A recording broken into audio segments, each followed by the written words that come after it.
Alright, today we're going to show you how to save some money on making some good old-fashioned homemade cheesesteaks and how to make them a little bit healthier using some actual real beef, compared to the stuff from a box like the Steak-ums and the imitation meat, with a bunch of fillers in it and just a bunch of preservatives and the stuff you don't really need to have in your diet.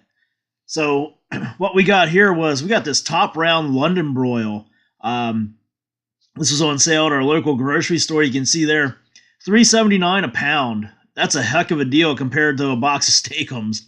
So we're already getting this meat way cheaper, and it's way better because this is fresh beef right here. So what we're going to do is we're going to throw this on our meat slicer and chip it up.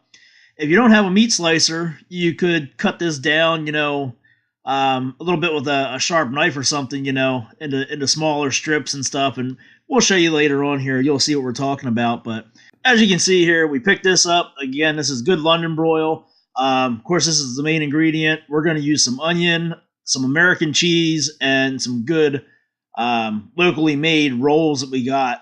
And other than that, if you want to add some marinara sauce, stuff like that, feel free to do it. But we're just going to give you the basics here and how we make these things. This is a good food for on Sundays when you're sitting around watching football games and stuff like that. So first step is we're going to get this out here and we're going to throw it on our meat slicer.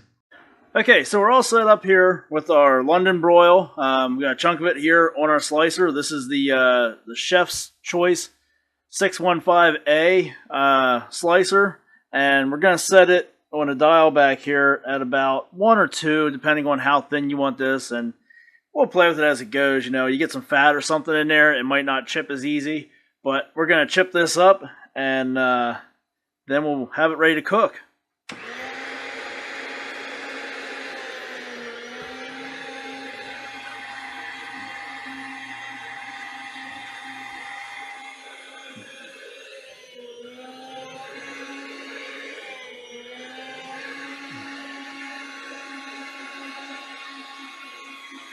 So this is what we're getting on our number 2 setting there on the Chef's Choice 615A. So that's not bad at all. It's pretty thin. So I think we'll just stay with that for now and just chip this up at that size. Or thickness, I should say. So you can see we've already got quite a bit of chipped up steak here. And that was only, well, not even a full half of that London Broil we had. So you're going to be able to get quite a few cheesesteaks out of this. So here it is. This was our 2 1/4 pound London Broil that we purchased for a little over $8, $3.79 a pound. We got it all chipped up, and this is ready to start cooking. Okay, so we got our steak here in the cast iron skillet. If you don't have a cast iron skillet, you can always use a frying pan or whatever you have available. And then we're going to take this plate of onion here. We just cut up some chunks of onion. We're going to throw that in with our steak just to give it a little bit of extra flavor. I mean, the onions are up to you. You can go less, you can go more, whatever your preference is. And then a little bit of black pepper. We're going to sprinkle that on there.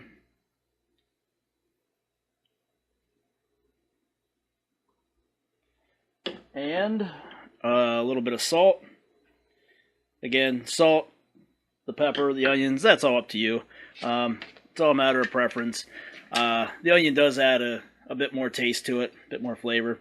So we're going to take 2 spatulas, flippers, whatever you prefer to call them, and we're going to turn them like this, and we're going to use these to tear the meat apart. That gives you the smaller pieces like you get with a restaurant-style cheesesteak. And you can see here we're just kind of ripping the meat apart. That's why it's so nice to have this chipped up into small pieces.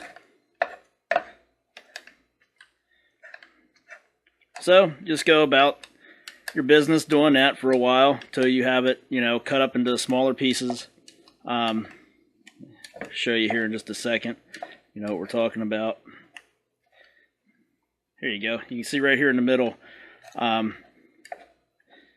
You can see how this is kind of shredded up a little bit more now than just the chip stuff that we had before.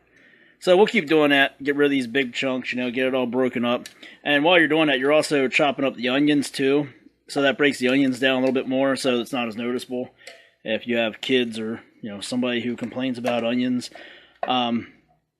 Again, what we put in here, that'll just be enough to give it a little bit of flavor. Nothing real strong or potent. Probably won't even notice it with the cheese on there.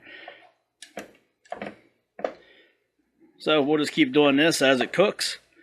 Again, always be careful because this is cooking, so the edges of your frying pan or cast iron skillet will be hot. And we do have this at a pretty low temp right now. It's not like this is cranked up the whole way because the idea isn't to cook it, you know, instantly. We want to slowly cook. Okay, you can see we got our steak all chopped up here. Nice fine little pieces there. That's what you want because then the cheese wraps in around it a little bit better. Plus, it cooks up a little bit better. You can see that's all brown there. You can see our onions are kind of hidden in there. You don't notice them as much, but it gives it that good flavor. So this is the time where you can add in your marinara sauce or something like that, if you want to add that. Some people like to mix in some ketchup. Some people like to mix in the sauce and the cheese.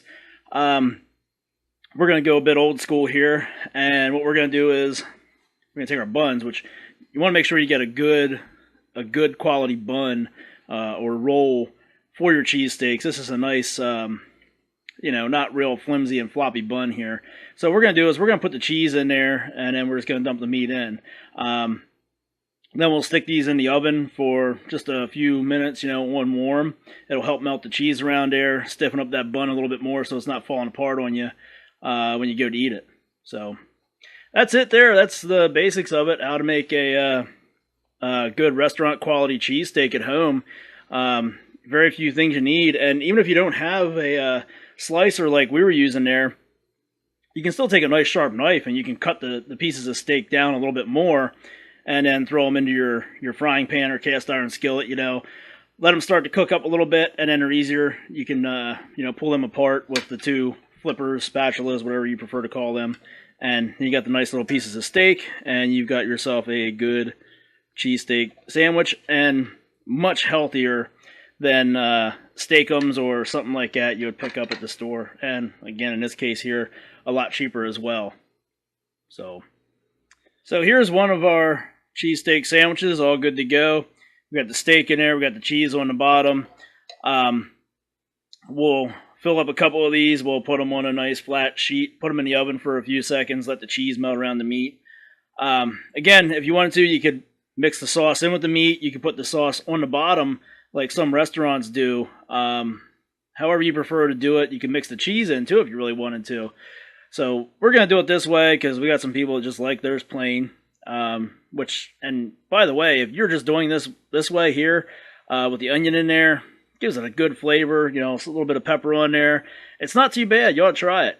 What we'll probably do, though, is for those of us that don't want ours plain, we'll make them this way. That way everybody can pick what they want. And for me, I personally, I like to put a nice bead of A1 down across there. That really gives it some good steak flavor. You know, it's all a matter of preference, but this is the way to save yourself some money, like we were saying.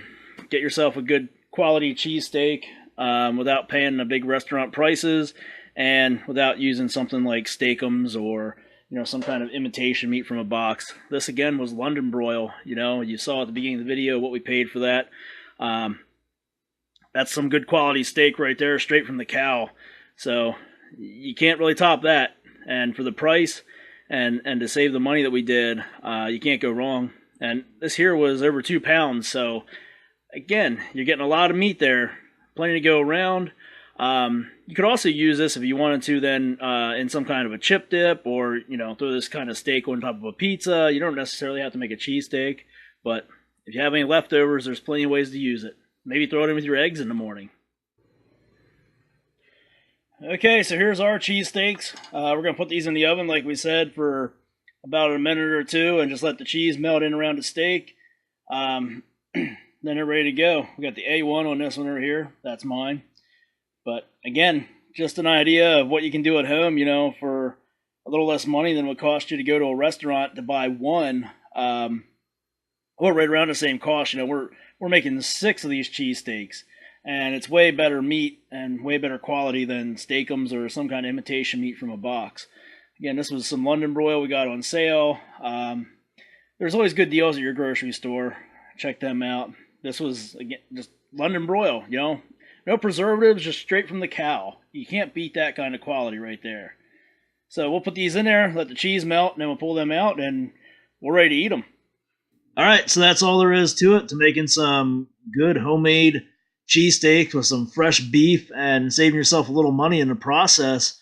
Here we got our main ingredients. Of course, this is going to be the steak. You know, you need the beef, some good rolls, and some cheese. Those are the main ingredients right there for a cheesesteak. A bun to put the steak in, the steak, and the cheese. Pretty simple, huh?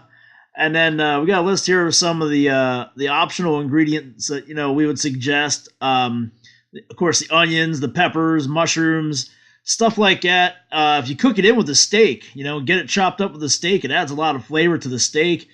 Or maybe you want to throw in, you know, some lettuce, tomato, and some raw onions under the steak. You know, have yourself a cheesesteak sub. However you want to do it. But this is the way that you get a good tasting restaurant quality cheesesteak here, you know.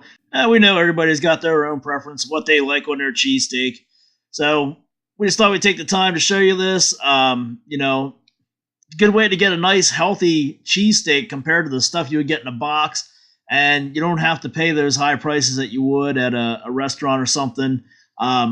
These cheesesteaks here, you can see we made 6 of them, and we have these things stuffed full. These are 12-inch rolls, and they're stuffed full. We could have easily stretched this out to 8 cheesesteaks if we wanted to. It would have been between like $4 and $5 a sandwich. You can't really beat that. You know, even if you did throw in a little bit of marinara sauce, some peppers, some maybe put some cheese whiz on it instead of the American cheese that we used, still not going to cost you all that much. You know, go take a look at a menu from a local pizza joint or a sub shop and check out the prices of a cheesesteak, you know. Really good deal. If you got the time, this is the way to go for sure. So, enough talking. We're going to go get to eating these things because they're smelling pretty good. And if you like this video, be sure to subscribe to our channel and keep checking back because we're always putting out new material. And we'll be talking to you soon. Thanks for watching.